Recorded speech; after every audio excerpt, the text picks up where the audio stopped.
ಗಟ್ಟಿಗೆ ಚಂಪುರುಷಿ ಇದ್ದರೆ ಅಲ್ಲ ಕುಂಡು ಹೊಸ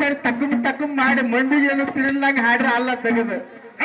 ಹಾಡಿದ್ದ ನಾವೇನ್ ಹಾಡ್ತೀವಿ ಅನ್ನೋದು ಮಂದಿ ಕಿವಿ ಕೇಳಬೇಕು ಎಲ್ಲರೂ ಬರೀ ತಕಡ ಬಕಡ ಕುಡಿಸ್ ಕುಂಟು ಹೊರಿಸಿ ಆಡಿದ್ರೆ ಕೆಲಸ ಇಲ್ಲ ಏನಿರಾಕ